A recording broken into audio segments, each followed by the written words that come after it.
Hey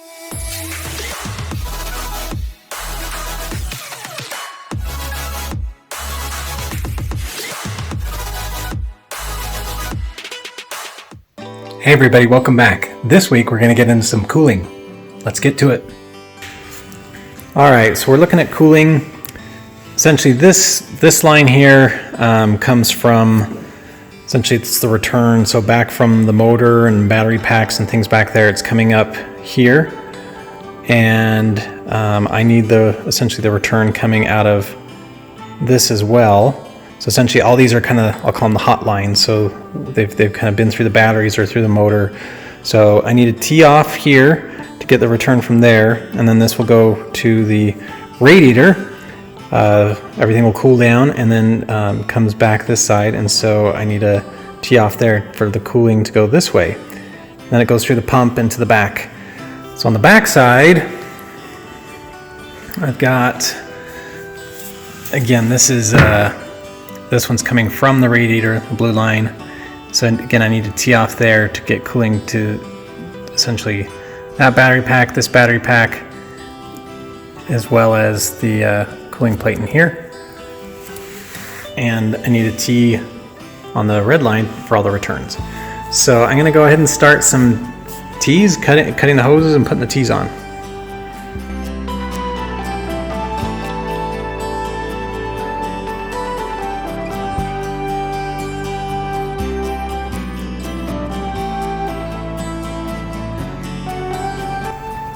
Alright, so here's my radiator. The inlet side is over here, and outlet side's here. So I can't remember.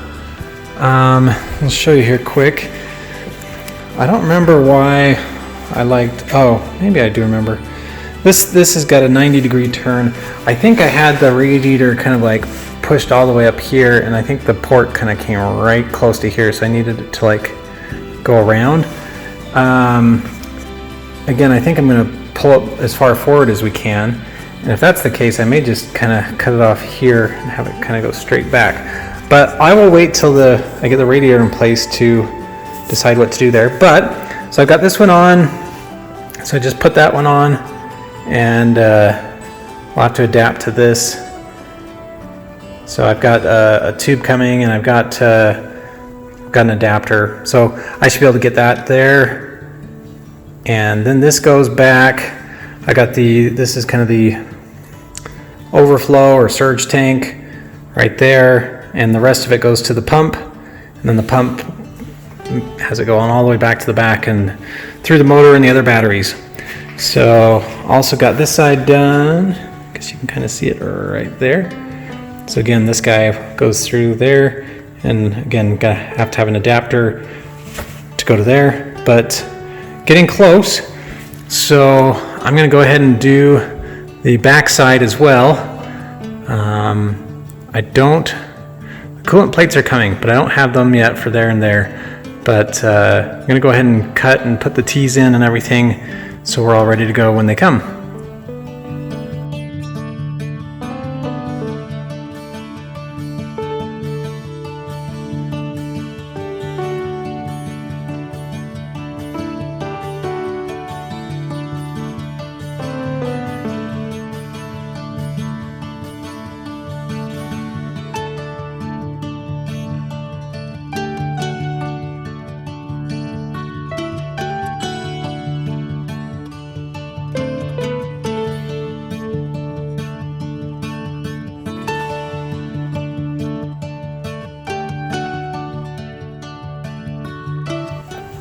All right, so got this one tied into here. Same thing over there. Got it tied in over there, and then back here. Got that, and down there somewhere. So I still need to do kind of a T or Y off here for the cooling plates here and here, but since I don't have them yet, I'm going to test it like this, closed. The other thing is I was trying to think of a way to do this without the radiator without the real pump.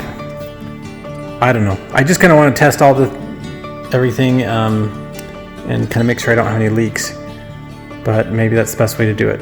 I will see what to do. All right, so I got a separate pump from the one that I put in the car. I got a separate pump that I'm going to use to test out some of the various cooling circuits. So this one I'm going to have set up to test this back plate. I'm actually kind of nervous about this one. Something tells me it's going to leak, but we'll go ahead and turn it on and see what we can find out. All right, I'm going to go ahead and plug in the pump.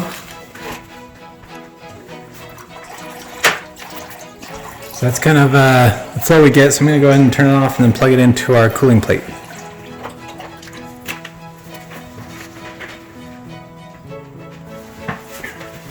All right, turning on again.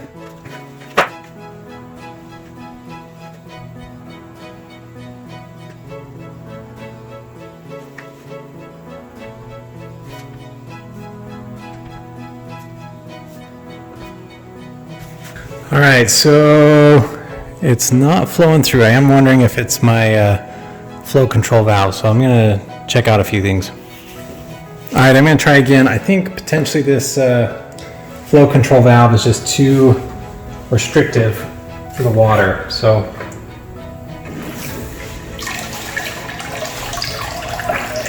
that's the flow. So it does flow a little bit. This is kind of like all the way open.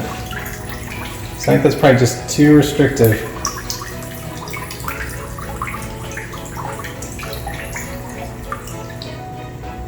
Because yeah, there's just like no pressure there. So I think it's either too restrictive or the pump's not powerful enough. So I'm going to try it without that. Well, I don't know what I'm going to do. We'll figure it out. Okay, I'm getting ready to test the whole system here. Ooh, let's see, I'm going to connect that hose to this hose, essentially bypass the radiator. I'll fill everything up from my kind of overflow surge tank, and yeah, we'll turn it on and see if we got leaks. We do have some kind of semi-clear hoses here and here, so we'll be able to make sure fluid's moving. And yeah, something tells me we'll run into a couple problems, but we'll try it out.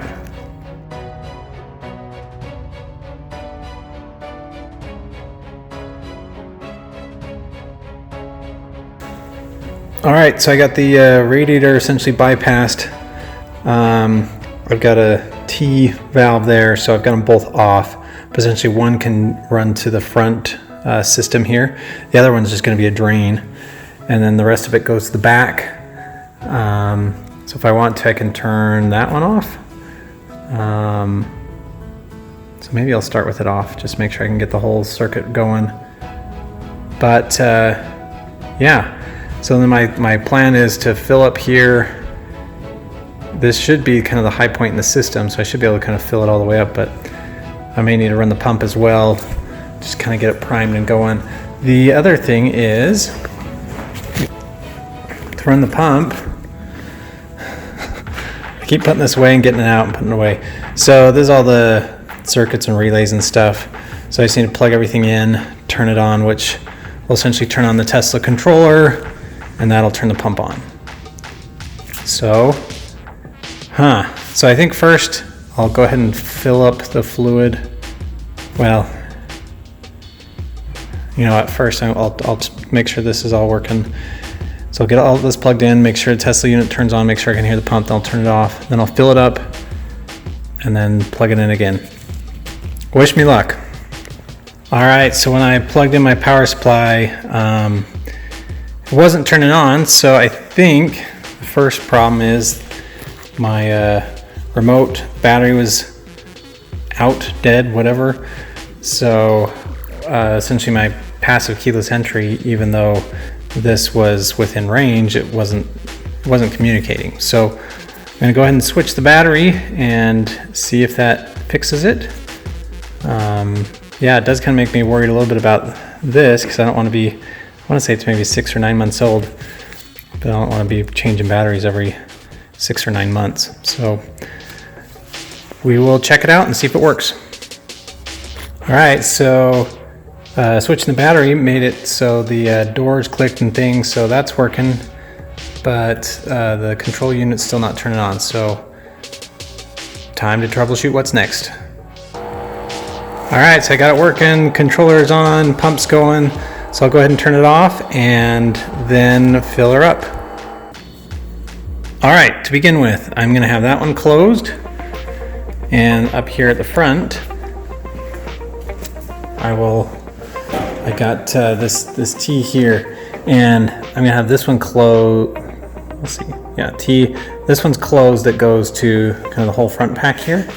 I do have this one open. This is gonna be kind of like my vent.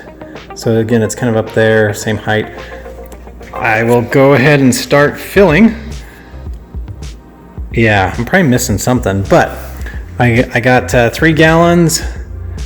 I kind of fully expect one of those gallons to be kind of like all over. So we will see. For those of you who like a good train wreck, stay tuned.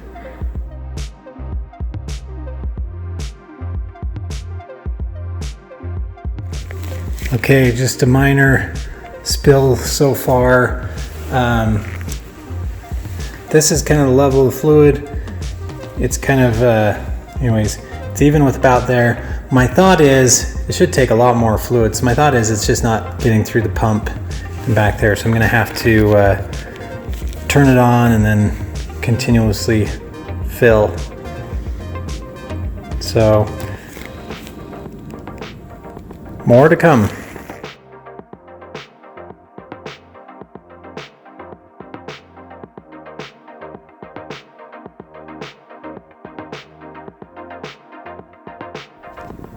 So we got one leak here. You can see that kind of right around the seal area. So I will see what I can do there. And it seems like we got a little bit of a airlock kind of happening back here. So I'll have to figure that out. When I opened this guy, nothing's going through, so I'm wondering if I've got too much restriction somewhere or something's closed. So again, I'll look at all that too. Yeah, we'll get on some of those and try again. All right, for the time being, I bypassed that back cooling plate. I just want to make sure that I've got the rest of everything going and see if I can't figure out what's going on here. So here's take 2.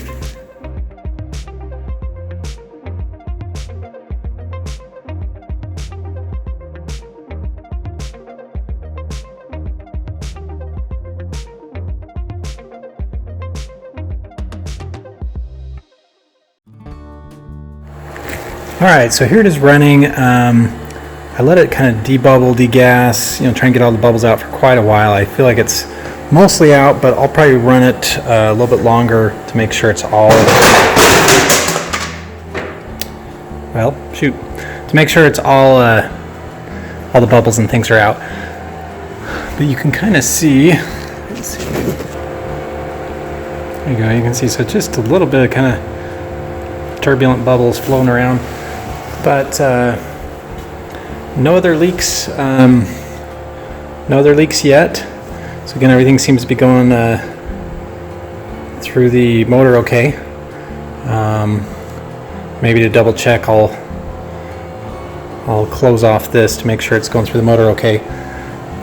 And then I'm going to go ahead and open up this one to try and get flow through this front pack and see where we land.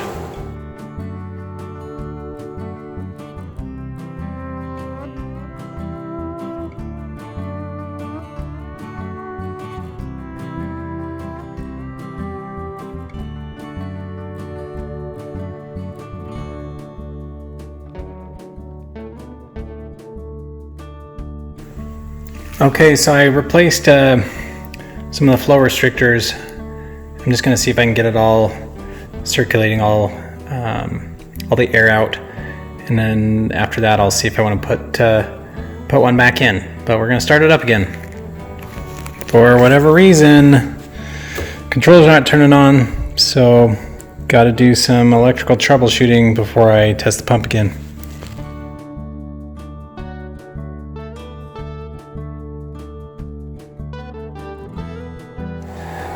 Alright, so I got the pump back on. Basically, still got the issue where sometimes it'll, when I get within proximity with the passive keyless entry, it'll turn on, and other times I have to push the start button to turn on. So that's all it was, is I just had to push the start button. Again, that's something I still got to figure out long term, either that or get a different passive keyless entry. It just seems to not behave the same every time, which is difficult to troubleshoot. But so I got this one working. What I ended up doing, I probably didn't need to take off all the flow restrictors, but in order to get the coolant to go through there, I essentially just ended up kind of kinking or restricting this hose, and then that really forced all the fluid through and all the bubbles out. So it's going through here now. I don't know if you can see. Can you see? There's a couple bubbles going by. So still got, still probably need to debubble a little bit, but that's what we got. I think I'm going to try one other thing, just an experiment to kind of see how much fluid I've got going through here. I'm just going to get like a pan of like hot water, and I'll put one on like maybe just a stool here, so something that's insulated and something that's can kind of conduct the heat, and just see what the difference is, see if we got adequate cooling. Alright, the one other thing that I'm noticing that I think I need to fix, so essentially the pump's kind of right back behind here, and so then the high pressure kind of pushes everything in the back, goes through the back, comes back here, and then goes through the radiator, and then back to the pump.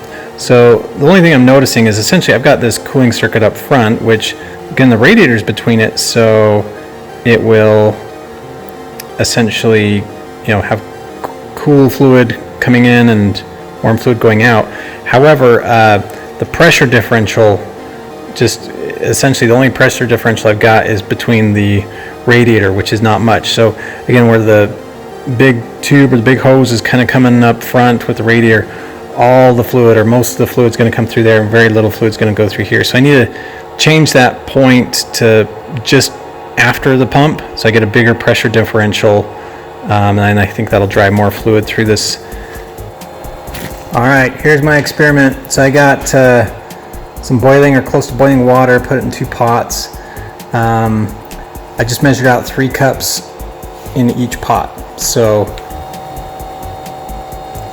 it says 102, one says 104,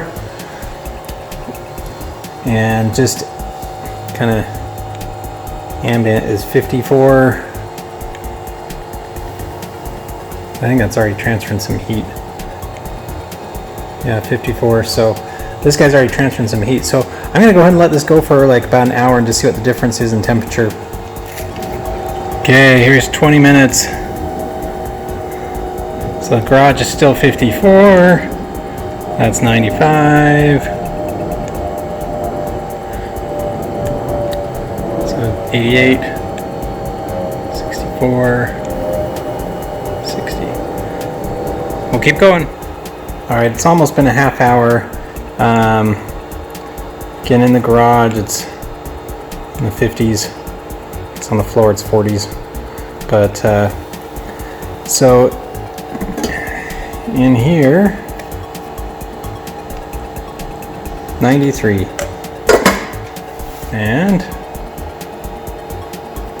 in here, 78.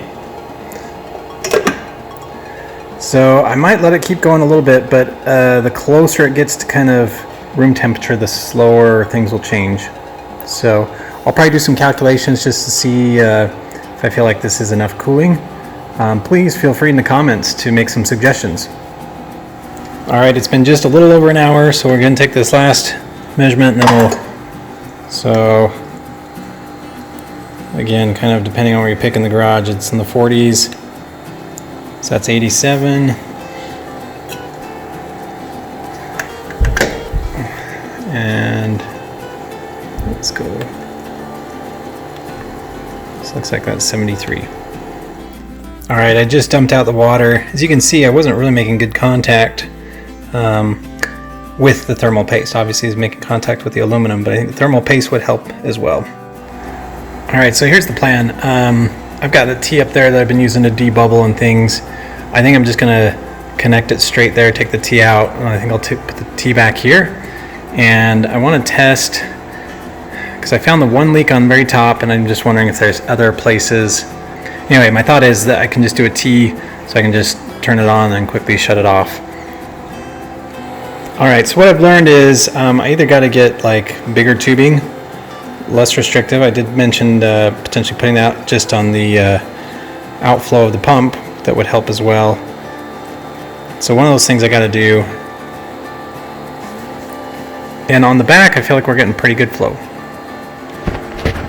Okay, just got a little pinhole leak. I don't see any other leaks anywhere, but we'll go ahead and take this one out and get it fixed.